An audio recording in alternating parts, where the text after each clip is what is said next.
Athletes, Coach Blu here. Today we're going to talk about what do you do with all those negative people that seem to really want to hang on to you. If you're like me, you've noticed that there are negative people and they come out of the woodwork when you start doing great. When you start having an idea or a plan of something that you want to really get involved with, there's always those few people that kind of crawl out from under a rock they've been hiding in and try to pull you down. You ever notice that? You ever notice those people that come out and they poke you and they poke you and poke you till you pop, you explode, and you go crazy? Or you ever been in a position that I've seen, which is false accusations and things are getting thrown your way? You take a step back and you think, "Gah, that person must be stupid or lying." So which is it? Are you stupid or are you a liar?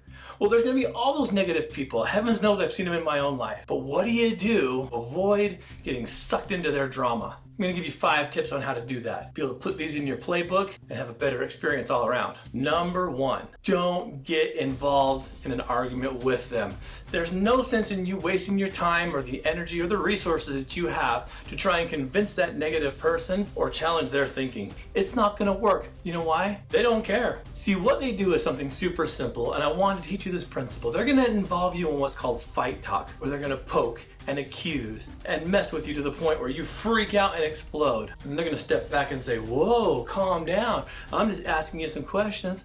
What happens is they get into this fight talk mode and you reactively listen to it because it's making you upset, and you're pulling your arrows out, you're shooting them before they even have a chance to respond, and you're in this crazy conversation that's never going to go anywhere. So here's a tip. Don't involve yourself in the fight talk. When you see yourself or feel yourself escalating and getting more and more intense, realize that they're trying to control you so that you'll lose your mind, engage in their fight, or they can spite you into that conversation and then they win. Ignore them. Don't let them get you to that point where you're reacting. Move them to a search talk mode that says, "Man, that really is kind of harsh. Why in the world would you even think that?" Once you start asking them search talking questions, they can't stay fighting with you. So at all costs, just avoid the argument. It's not worth it. Number 2, ignore all of their negative comments. Those negative comments are one person's point of view. It doesn't really matter. Who cares what they think?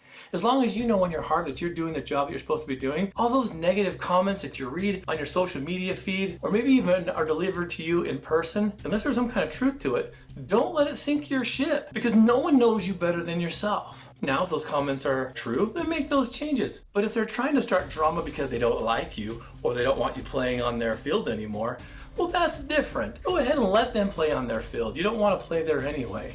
So avoid all the negative comments. It doesn't make any sense for you to engage in those things. Number 3, build relationships 3 and above. What I mean by that is not age, but in quantity. The more people you can surround yourself with in genuine type relationship building activities, that's your network you want to hang out with. That one person that tries to single you off or try to attack you, just remember they're dealing with something on their own. So when you build 3 or more relationships, just know that you're not typecasting yourself into one paradigm, one relationship that has the potential to turn south or to turn ugly. Number 4, be responsible for your own reactions.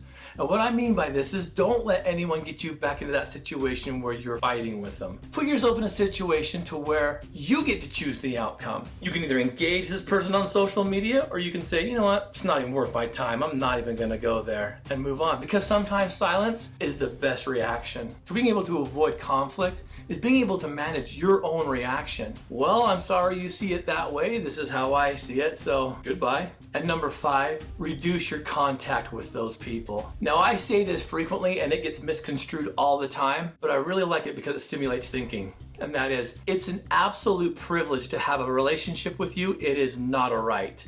And when you think about that principle and you start limiting your contact with negative individuals, they start realizing that you're not going to put up with their garbage anymore. All the lying, the manipulating, the blame shifting, they can keep that. I'm going to go over here and live a more excellent way. Remember, it's a privilege, not a right. And when people violate that privilege, guess what? You don't have to put up with it. You can say, "Goodbye, see ya, I'm out."